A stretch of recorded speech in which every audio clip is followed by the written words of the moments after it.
Hi, my name is Victor and my presentation is about flow in video games, psychology theory applied in game design. First of all, I'd like to recap what is the flow theory. It's a concept in positive psychology introduced by psychology professor Mihai Csikszentmihalyi that is defined as a state of focus and involvement in an activity. I took this quote from Luis's presentation. It's a quote from Geneva Shen that says that a life that would be considered happy is usually bundled with various long and short-term flow experiences.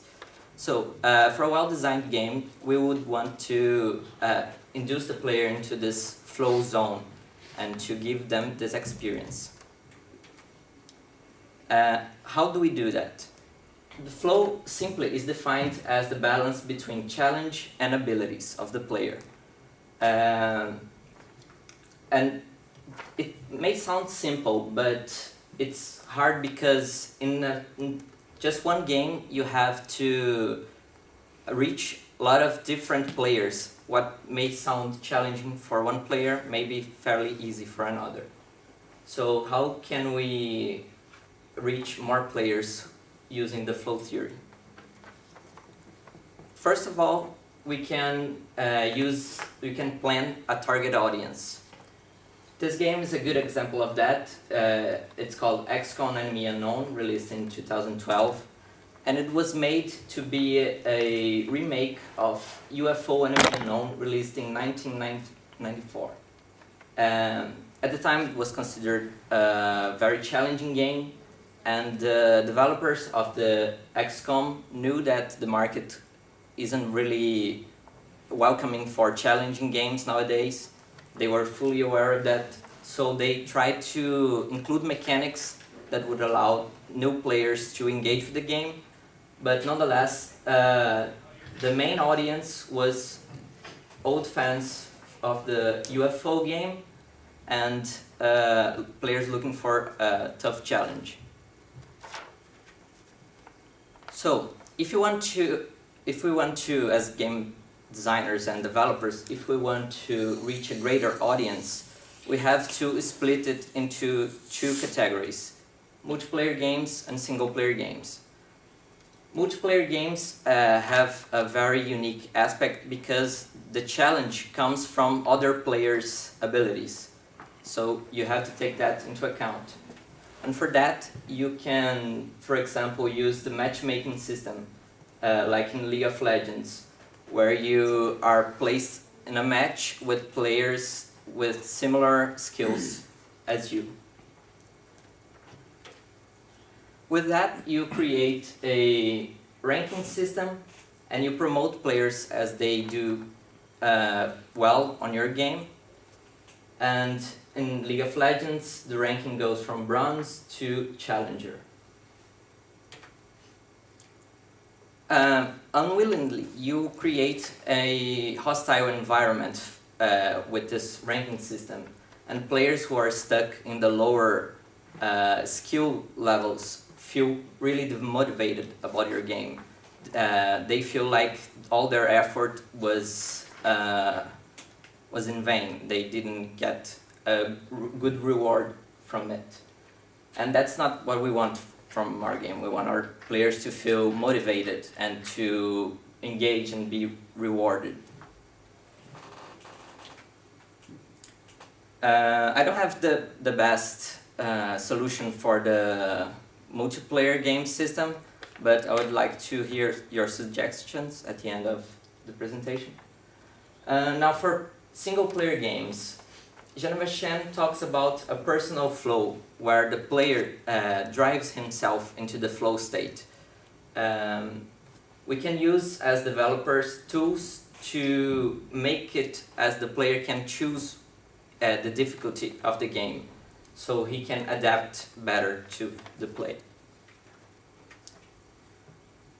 In my research, I found three main ways to do this. The first is very simple difficulty settings. You can most games today have this option of changing the difficulty through some settings in the menu. And this is fairly simple, and it's a good solution because players can choose if they want a greater challenge or if they want just to finish the game without a lot of difficulty. Another way to do it is through difficulty adaptation. We can use artificial intelligence to adapt the game as the player goes through it. This game, God Hand, released in 2007 for PlayStation 2, is a very good example of that because in it the enemies get a lot tougher while you play, and if you're doing great, the enemies will get tougher, and if you're doing bad, they'll get easier. And it's very evident because you have like a bar that shows how well you're doing and compared to the enemy's strength. And last, you can leave room in your game for self-imposed rules. Good example of that is speed runs.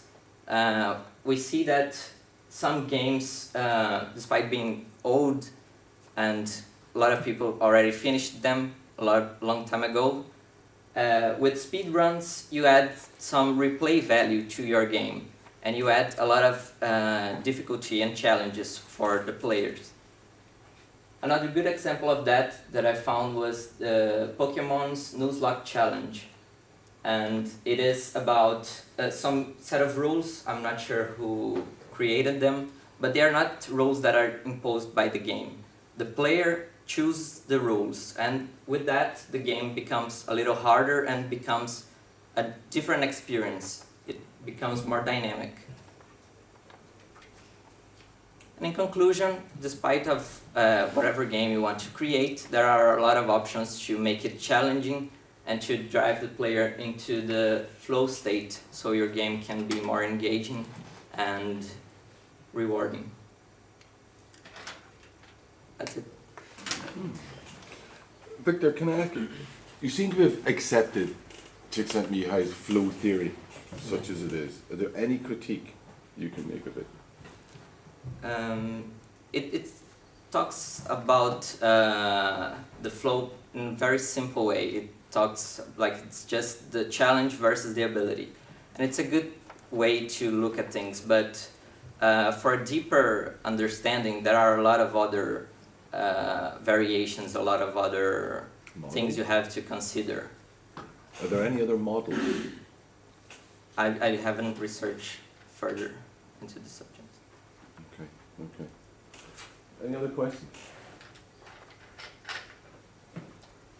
Suggestions? You were looking for suggestions for single-player games? For multiplayer Or?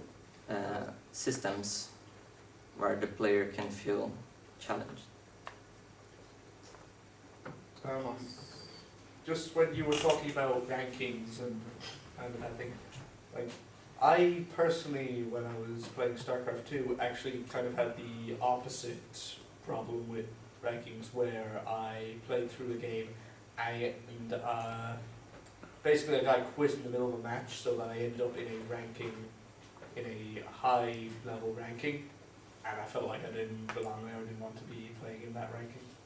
I see. So I think that's something to bear in mind, maybe. Yeah. The League of Legends was just one example. There's another example too, like Hearthstone. The season is much shorter, so the players can get to the top a lot quicker. But in the end, you end up with a different problem. Players that fought too hard to go to the top won't feel as much rewarded, because at the end of the month they will be back to the bottom.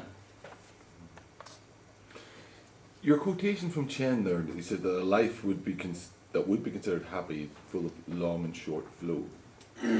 Yeah? Couple of questions there. How short is short? How long is long? Does he specify? No, it doesn't specify. Okay. Does he go on to define happy? Sorry? Does he define happy? What does he mean by happy? No, he Does he doesn't. mean a satisfied life, like a fulfilled life? Yeah, it's Is it a has to rather do with bland engaging in an activity and feeling like you accomplished something.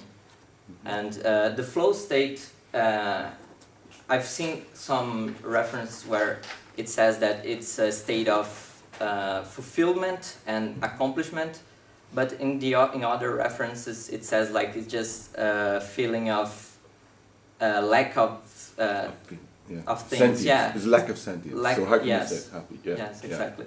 You lose the track of time, and the sensation of reward comes after it.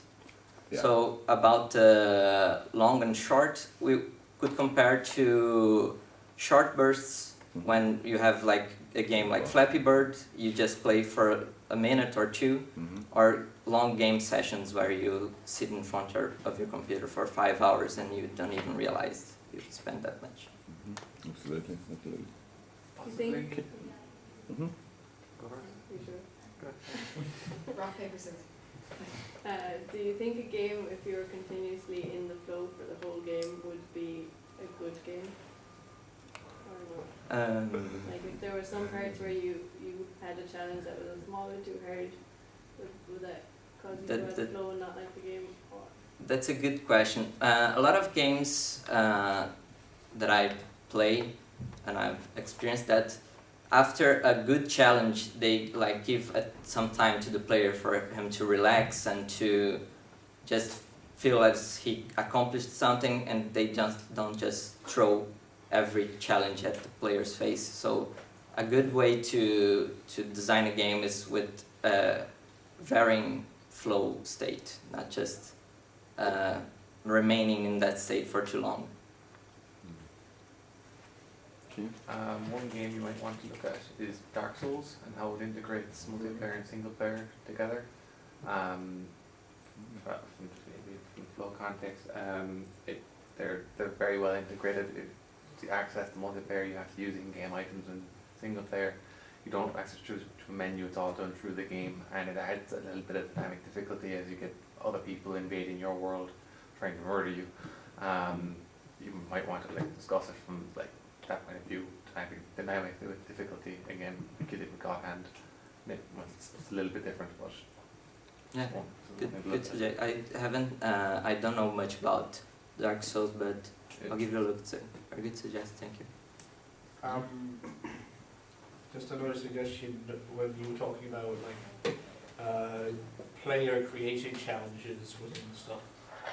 You want to look at stuff like Pacifist's runs in Faster Than Light or stuff like that. Okay. Is there any other type of system other than the ELO, the matchmaking ranking system? Because that's what most games are based on. It's always a skill-based matchmaking. Is there anything else that can be substituted for it? Because skill-based matchmaking can both put you in the flow and make you very, very angry at the same time. Yes. One thing that I found that it's a really good substitution is when you have leaderboards for your scores, and you have your friends' leaderboard. So that's a good addition to the game, because if you're competing in a global level and you're not as skilled as the top players, you might feel demotivated. And when you're competing against your friends, it adds another sense of competition, and it can be more rewarding sometimes.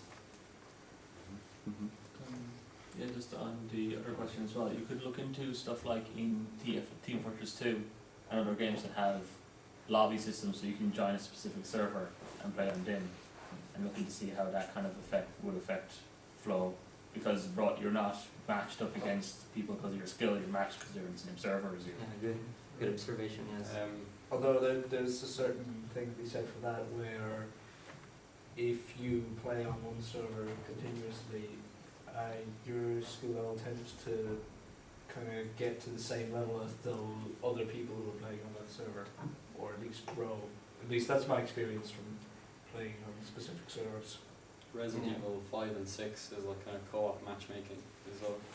So it's not against someone, it's together So as opposed to being against someone, you could be with someone online. Yeah, in that case, it kind of matches the two explanations because you have to be matched with a player that plays fairly as good as you, and you're playing against the computer, so you need some difficulty settings too. That's a good point. Okay, Victor, thank you very much.